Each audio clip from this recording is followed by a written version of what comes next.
हम तो पीडीए से निकाल दिए गए हैं ना। हमें तो राज्यपाल ने, इन्होंने इनके संशोधित इनके प्रस्ताव पर राज्यपाल ने निकाला कि केवट मल्लाब नहीं है, पिछड़ी नहीं खाएंगे खिचड़ी। जब इन्होंने हमें ओबीसी से निकलवा दे तो क्यों फिर गिनते हैं? इसके मतलब हमें साथ धोखा है ना। हमें कहाँ गिनेंगे पीडीए में? हमें पिछड़े में क्यों गिनेंगे? हमें अनुसूचित में 9%, ओबीसी में।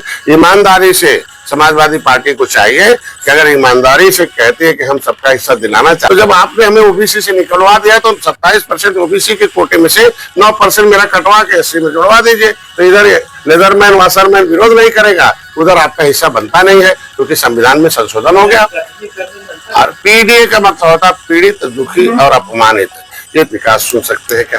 देश की अर्थव्यवस्था सुन सकते हैं क्या? इकोनॉमिक पॉलिसी सुन सकते हैं क्या? वो तो खाली उनका काम ही है जालीदार टोपी लगाकर जाल में फंसाओ मुसलमान भाइयों को, बनाओ अंधा, उठवाओ हाथी साइकिल पंजा का झंडा, अब पीठ पर बजाओ मुसलमानों को डंडा, बनताते रहो अंधा और इनके हिस्से की लूट कर चलाते रहो धंधा।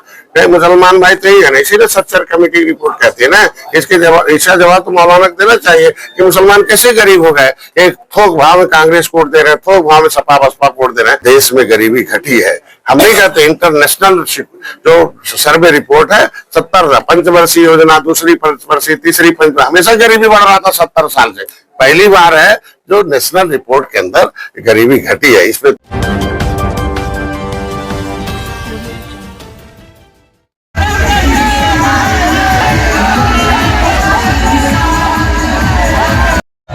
उत्तर प्रदेश सरकार में निषाद पार्टी के राष्ट्रीय अध्यक्ष व कैबिनेट मंत्री संजय निषाद गाजीपुर पहुंचे। संवैधानिक अधिकार यात्रा को लेकर संजय निषाद यूपी के कैबिनेट मंत्री के आगमन पर गाजीपुर में कार्यकर्ताओं में रहा उत्साह। इस दौरान संवैधानिक अधिकार यात्रा को लेकर कार्यकर्ताओं ने मोटरसाइकिल जुलूस निकाला। इस दौरान डॉक्टर संजय निषाद खुद मोटरसाइकिल पर नजर आए और गाजीपुर के निरीक्षण भवन से ये मोटरसाइकिलों का जुलूस आप देख रहे हैं कि आगे बढ़ता हुआ और इसके बाद पूरे इलाके में संजय निषाद के कार्यकर्ताओं ने एक लोगों को संदेश दिया। संजय निषाद की पार्टी के कार्यकर्ताओं में खासा उत्साह दिखा। इसमें युवा वर्ग के ज़्यादातर बच्चे नजर आए। आपको बता दें यूपी के कैबिनेट मंत्री संजय निषाद ने इस मौके पर बयान भी दिया। उन्होंने कहा, औरंगजेब सलार गाजी के सवाल पर भी संजय निषाद का बयान है। कोई भी अपने बेटे का नाम औरंगजेब गाजी क्यों नहीं रखता? ये बातें संजय निषाद ने कही। आदर्शवादी महापुरुषों के नाम पर मेला लगना चाहिए। आक्रांताओं के नाम पर मेला लगाकर लोगों के दिमाग में जहर घोला जा रहा है। हम चाहते हैं मुसलमानों के बच्चे डॉक्टर, इंजीनियर, वकील बने। मुसलमानों की दशा SC ST से भी ज़्यादा खराब है। आइए सुनाते हैं उन्होंने क्या कहा। इनको मारने में कोई दिक्कत नहीं है। हम कह रहे हैं भारत भारतीयों का है, भारतीय सभ्यता भारतीयों का है।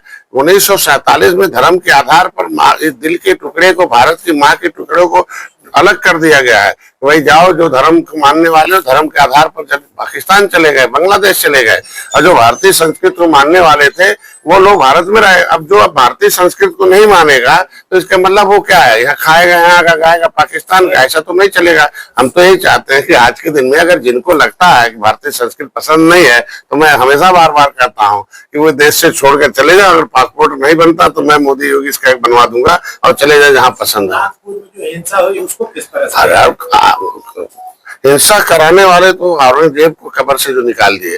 भाई इतने साल हो गए कभी कोई औरंगजेब का नाम नहीं ले रहा। औरंगजेब को कोई आदर्श मानेगा, औरंगजेब को कहेगा ये आदर्श पुरुष है, ये हमारे लोग इसको अनुसरण करें, तो कौन अनुसरण? तो वही अनुसरण करवा रहे हैं, तो जवाब तो वही देंगे। आज के दिन में हम तो गए थे औरंगजेब की कब्र को देखने, औरंगाबाद गए थे कार्यक्रम में, तो मेरा एक साथी था घुमाने ले गया, तो मैडम भी थी। तो वहां तो जो भी जाता है तो पत्थर मारता है, जो भी जाता है उस रास्ते से तो पत्थर मारता है, गुस्से में जो भी बोलना होता है सब बोल के जाता है। तो ये कृत्य है ना औरंगजेब के। तो अब जो बोलने वाले हैं पहले अपने बेटे का, अपने नाती का, अपने घर में सबका नामकरण कर दे कि हम औरंगजेब के संतान है, औलाद उनके खानदान के। तो फिर इस जगह में तो औरंगजेब की जगह में संजय निषाद यहाँ तक पहुंचे। एक वीडियो बड़ी तेजी से चर्चा में है कि 7 करोड़ के हाथ पर के यहाँ तक पहुंचा। वो कार्यकर्ताओं की आवाज थी, रक्षक जब रक्षक ही भक्षक बन जाएगा। 7 जून कसरवल कांड जो हुआ था, आंदोलन करना हक है समाज का, आवाज उठाना हक है। गांधी ने, अम्बेडकर ने दे रखा, संविधान ने दे रखा है। किसी के ऊपर अन्याय होगा तो आवाज देगा और आवाज सुनी जाएगी सदन में। रेल केंद्र का होता है और केंद्र सरकार आती, सीआरपीएफ गोली चलाती, वो मारती, डंडे तो सीधे आंसू गैस भी तो छोड़ सकते थे, डंडे भी तो मार सकते थे। 60 गाड़ियों का क्या दोष था, फूंक दिया है, गोली चला के मार, धड़ धड़ धड़ 6 घंटे गोली चलती रही। तो आक्रमणकारी अगर किसी के ऊपर आक्रमण करे, आप रक्षक भक्षक बनेगा तो आत्मरक्षा में करेगा। महिलाओं का, वो हमारी महिला विंग का है। तो मैंने कहा ये हमारी बिरादरी, हमारे पार्टी के लोग यहाँ जो है इस तरह का काम किया, जिसने जो है कानून को हाथ में लिया, जिसने रक्षक भक्षक किया वो है। तो आज यहाँ भी फर्जी केस में ना जो लड़के नहीं हैं, जो व्यक्ति उस केस में नहीं है, वो शहर में है, तो ये भी गांव भर कह रहा है, उसको उठा के मार रहे हो, बंद कर रहे हो। अब मान लो हाई स्कूल इंटर में लड़का पढ़ रहा है, उसे फर्जी केस में बांध दोगे, 20 साल बाद उसका जो है मुकदमा से ट्रायल होगा, तब तक जिंदगी खत्म हो गए। तो 50% तो लोगों को फर्जी केस में फंसाया जा रहा है ना। दोस्त तो मुक्त हो ही रहे हैं ना। हम तो कह रहे हैं कि जो दोस्त मुक्त हो रहे हैं, ऐसे सिपाही, ऐसे दरोगा जो इनके कैरियर खराब कर रहे हैं, इनके खिलाफ कार्रवाई होनी चाहिए। तो आज के दिन में वो वायरल उस परिप्रेक्ष्य में था, तब भी कायम था, आज भी कायम हो। जो भी काम भाई किसी रक्षक भक्षक बनेगा तो हमारा समाज क्या तमाशा देखेगा। निषाद तो इसे भी मार्शल कौम है, अंग्रेजों को, मुगलों को मौत के घाट उतारा, उन्होंने क्रिमिनल कास्ट घोषित किया है। हम हर किसी थोड़ी देश आजाद हुआ, हाथ जोड़ने देश आजाद हुआ क्या है? आज के दिन में हमारे लोग फांसी पे चढ़े तब देश आजाद हुआ। अब हमारे लोग गिड़ गए आ रहे। भाई संविधान में लिखा है कि हम अनुसूचित जाति की सूची में है कि अगर इसकी बेटी की इज्जत लूटा जाएगा तो जो जाएगा जेल, नहीं होगा बेल। अगर अधिकारी कर्मचारी भी हिल्ला हवाली करेगा तो भी सीधे चला जाएगा जेल, वो नहीं होगा बेल। तब तो दौड़ते हैं। आपकी सरकार में अधिकारियों की मनमानी, कुछ ऐसे अधिकारी, कुछ ज्यादा अधिकारी ठीक है, अगर ठीक नहीं होते तो उत्तर प्रदेश सर्वोत्तम करते कैसे अर्थव्यवस्था कैसे होता है। लेकिन दो चार ऐसे अधिकारी हैं जो अंतर से उनको हाथी साइकिल पंजा की आत्मा निवास करती है। वो आस्तीन के सांप जैसे। अब बाहर से कमल है, जब मौका पाते डसते हैं कि निषाद नाराज हो जाए, प्रजापति नाराज हो, तेली बढ़े। कार्रवाई हुई है सर, अखिलेश यादव ने देखो, मेरी सरकार में एजेंसियों को छूट दी गई है कि जो इस तरह का कृत करता है उसके खिलाफ कार्रवाई हो। वो पहले एक सरकार में संरक्षण था, हमारी सरकार में सजा है। तो जब मैं धन्यवाद दूंगा कि ऐसे जब भी संज्ञान में उनके आता है तुरंत कार्रवाई। अखिलेश यादव ने कल ट्वीट किया है कि ये केवल दिखावा है, इसका अंतिम छोर कहीं और है। उन्हीं के समय के सब ये लोग जितना अधिकारी भर्ती है ना, लगभग ये जो कृत्य कर रहे हैं उन्हीं के समय है।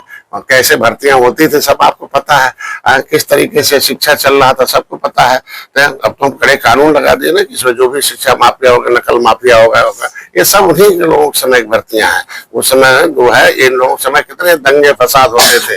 अरे अब कैराना प्लान देख लीजिए, मुजफ्फरनगर दंगा देख लीजिए, इन्हीं लोगों को भैया अभी मत जाओ, कुछ और कट जाने दो। बताए तो मुसलमान को सोचना है ना कि किसके साथ। वहीं निषाद पार्टी के राष्ट्रीय अध्यक्ष संजय निषाद ने संवैधानिक अधिकार यात्रा के तहत मीडिया से बात की और राष्ट्रीय अधिवेशन की चर्चा की। साथ ही उन्होंने तमाम राजनीतिक और जातीय मुद्दों पर भी बात करते हुए कहा कि बिहार की स्थिति भी बड़ी खराब है। आइए सुनाते हैं क्या बोले उन्होंने। राजनीतिक 1-2 तारीख को राष्ट्रीय अधिवेशन है निषाद पार्टी का श्रृंगेरपुर धाम पर, पूरे देश के लोग आ रहे हैं। उसमें प्रस्ताव पारित होगा कि बिहार की भी दशा बहुत खराब है। हम राष्ट्रीय national political godfather of fisherman अगर 14 देशों के लोगों ने हमें मिलकर दिया तो हमारी जिम्मेदारी बनती है कि पूरे देश के हर राज्यों में फिशरमैन कम्युनिटीज को हम चार्ज करो, उन्हें सही बात बताओ। और उनके साथ और जुड़े जातियां हैं जिनके पास वो शोषित, वंचित हैं, उपेक्षित हैं, जिनको संविधान में हक हिस्सा नहीं मिला है। भाई हम लोगों ने शोषितों को जगाया, तब तो 10% जो है शोषित थे, भाई वंचित थे। अपर कास्ट में भी तो 10% गरीब थे, उनको भी तो एक मौका दीजिए। महिलाएं कितनी उपेक्षित थी, उनको 33% दे दिया।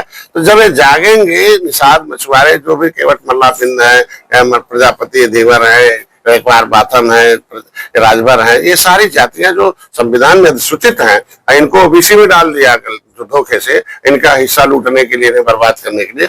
ये सारी जातियों को अनुसूचित जाति की अधिसूचना के अनुसार इन्हें मिलना चाहिए। और ओबीसी की अधिसूचना में अगर परिवर्तन कर दिया, अधिसूचना रिपेयर कर दिया, फिर से संशोधित कर दिया कि 9%, ये जब केवट मल्लाह कश्यप कहार धीवर प्रजापति भर राजभर ये नहीं पिछड़ी है, अब नहीं खिचड़ी खाएंगे, तो हमारा 9% ओबीसी में से कट जाए तो नेशनल मामला है ना, 27% आरक्षण। 27 में मैं जितने 200 निषाद बाहुल सीटें हैं उसको मैंने लगभग हर विधानसभा में जा चुका हूँ, अब ये 2 मंडलों में जा रहा हूँ, और वो 200 विधानसभा 50,000 से 1 लाख वोट है। अब जिसका झुआ भर वोट है वो समाज पौआ पी ले, पौआ पिला, हमको इनको ये बेईमान लोग दारू खाना, पैसा ले लो, जाओ दारू खाना, पूरी खाना, मुर्गा खाना, मछली खाना, और अपने कब्जा कर रहे हैं इनके हिस्से के खजाने पर।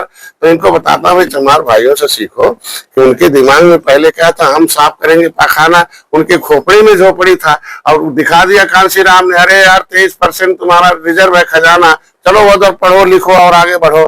तो ये उसमें जब 23% रिजर्वेशन मेरा नाम है तो ये कहे जाएंगे दारू खाना, मुर्गा खाना, ये भी तो कह रहे हैं साहब हमारे खजाने में 23%। यहाँ के मछुआरा समाज की गांव शिकायत है कि जो सरकारी नाव उपलब्ध कराई जा रही है उसकी क्वालिटी अच्छी नहीं, और योजना मैंने उनके खिलाफ लिख दिया,